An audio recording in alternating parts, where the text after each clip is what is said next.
Olá a todos, eu irei apresentar o artigo titulado Práticas e Desafios para a Descaracterização de Barragens de Rejeito, uma revisão bibliográfica e bibliométrica, escrito por mim, Ian, e minha professora orientadora Adnelly Gomes Guimarães.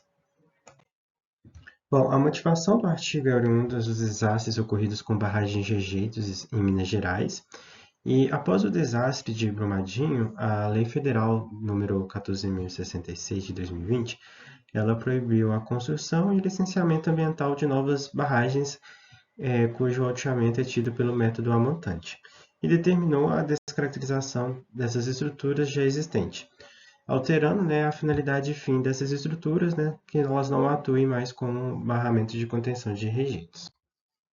Bom, o objetivo do artigo é analisar a literatura científica sobre a descaracterização de barragens de rejeitos, destacar os impactos da nova legislação sobre a segurança de barragens e identificar as práticas, técnicas, as lacunas e os desafios relacionados ao fechamento dessas estruturas e realizar uma revisão bibliográfica e bibliométrica sobre o tema. Na metodologia, empregamos duas bases de dados, a Scopus e a Web of Science. No entanto, encontramos mais artigos de acesso abertos na Scopus, portanto, prosseguimos a nossa revisão com essa base de dados. Sobre as palavras-chave, as strings, utilizamos Tails Then, Closer e Descommission.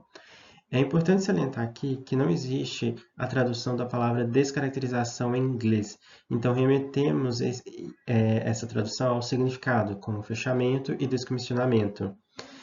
Encontramos 113 artigos na base de dados da Scopus e para a elaboração do nosso artigo selecionamos 28 de acesso aberto. Fizemos uma bibliometria que apontou um crescimento e também fizemos a revisão bibliográfica que foi pautada no planejamentos, custos, legislação, monitoramentos e riscos sobre a descaracterização de barragens de rejeito ou fechamento dessas estruturas. A figura 2 ela apresenta a produção científica anual sobre a descaracterização de barragens. A gente observa, né, que teve um crescimento de mais 50% a partir do ano de 2019. E também picos, né, após o rompimento da barragem Mariana e de Brumadinho. Países como a Espanha, os Estados Unidos, o Canadá e a Austrália também sofrem influência desses desastres ocorridos em Minas Gerais devido à magnitude dos impactos socioambientais e também é atribuído à atuação global das empresas responsáveis, as mineradoras, que destaca a relevância do Brasil no mercado internacional de minério de ferro. A figura 3 ela apresenta o número de publicações em cada país. Após o Brasil, né, destaca-se a China, a Austrália, o Canadá e os Estados Unidos como fortes expoentes no número de artigos científicos publicados na área de barragens de rejeito.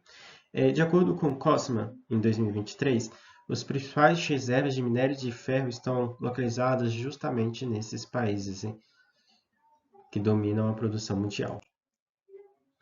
Em relação aos resultados das bibliografias, a descaracterização ela se tornou-se como parte obrigatória através da Lei da Resolução ANM da Agência Nacional de Mineração número 95 de 2022. A literatura ela ainda precisa evoluir em temas como a estabilidade, pós-fechamento e efetividade ambiental. E os estudos futuros eles devem considerar abordagens mais integradas e tecnologias para mitigação dos riscos a longo prazo.